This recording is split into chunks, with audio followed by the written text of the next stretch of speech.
IIT JEE और NEET के लिए इस प्रश्न में आप यहाँ देख पा रहे हैं कि M1 M2 मासेज जो है स्ट्रिंग और मासलेस पुली के साथ, मासलेस स्ट्रिंग और मासलेस पुली के साथ इस तरह से अटैच हैं। इनको एट वुड मशीन या पुली मोशन बोलते हैं मासेज M1 M2 का।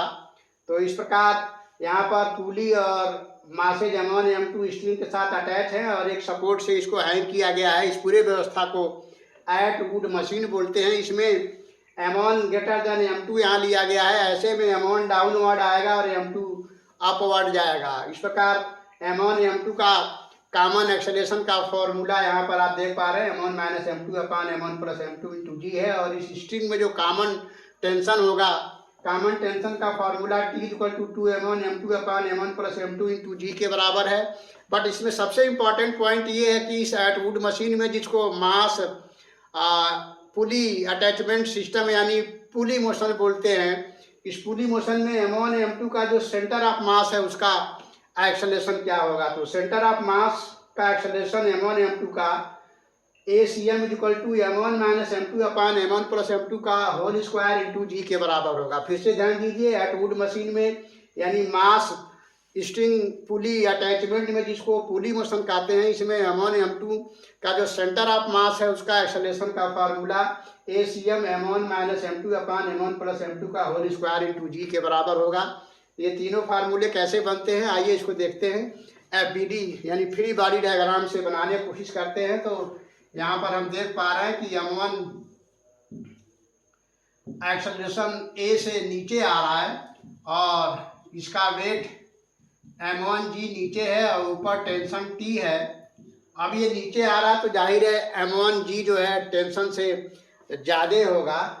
तो इसलिए यहाँ पर M1G minus tension equal to लिखेंगे M1 into A mass into acceleration M1 का। अब हम यहाँ पर M2 का FBD बनाएंगे तो M2 जो है एक्सेलरेशन A से ऊपर जाएगा, M1 नीचे आ रहा है तो M2 ऊपर जाएगा क्योंकि दोनों एक ही स्ट्रिंग से अटैच किए गए हैं। तो यहाँ पर इसका वेट M2 का काम करेगा M2G और ऊपर टेंशन होगा T। अब ये ऊपर जा रहा है तो टेंशन ज़्यादा होगा और M2G कम होगा। इस प्रकार tension minus M2G equal to M2A के बराबर होगा। इन दोनों इक्वेशन को यहाँ पर जब आप जोड़ेंगे तो आप देख पा रहे हैं कि ये टेंशन और टेंशन दोनों कैंसिल हो जा रहे हैं, इसलिए इस साइड मिलेगा आपको इधर M1 माइनस M2 इंटू जी और इधर जब आप इसको जोड़ेंगे तो ये आपको मिल रहा है M1 plus M2 into A। तो यहाँ से आप देख पा रहे हैं कि कॉमन एक्सेलरेशन जो बन रहा है, कॉमन एक्सेलरेशन यहाँ पर ये हो जाएगा M1 minus M2 upon M1 plus M2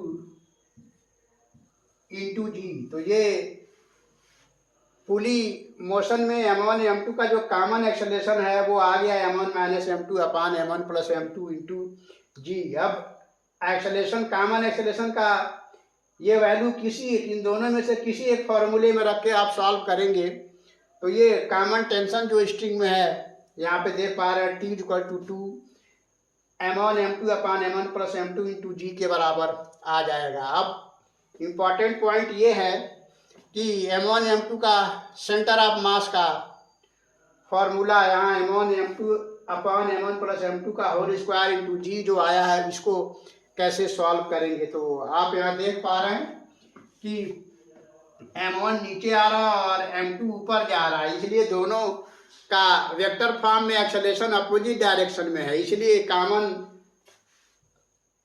centre of mass का जो एक्सेलरेशन होगा उसका फॉर्मूला आप ऐसे लिखते हैं M1 A1 plus M2 A2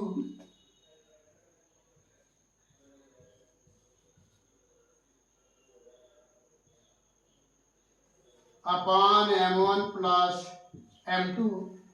ये है सेंटर ऑफ मास का एक्सेलरेशन का फार्मूला। लेकिन अभी हमने बताया आपको M1 नीचे आ रहा है और M2 ऊपर जा रहा है, इसलिए दोनों अपोजिट डायरेक्शन में हैं। इसलिए यहाँ पर सेंटर ऑफ मास का जो फार्मूला है उसमें एक को माइनस करेंगे और यहाँ पर हम देख पा रहे हैं A1 और A2 मैग्नीट्यूड में बराबर हैं, बट A1 वेक्टर फॉर्म में A2 के बराबर नहीं है। A1 वेक्टर फॉर्म में A2 के बराबर करने के लिए किसी एक में माइनस से मल्टीप्लाई करना पड़ेगा, तो इसलिए यहाँ पर मैग्नीट्यूड में दोनों का एक्सेलरेशन सेम है, बट वेक्टर फॉर्म में दोनों सेम नहीं है, इसलिए दोनों अपोजिट डायरेक्शन में जा रहे हैं। इसलिए यहाँ पर फॉर्मूले में एक को माइनस करना पड़ेगा, तो यहाँ पर अब हम माइनस कर देंगे और A1 और A2 A के बराबर है, ये जो कॉमन एक्सेलरेशन है उसके बराबर है मैग्नीट्यूड में। तो यहाँ पर रखकर इसको जब सॉल्व करेंगे तो ये हो जाएगा M1 minus M2 upon M1 plus M2 into A।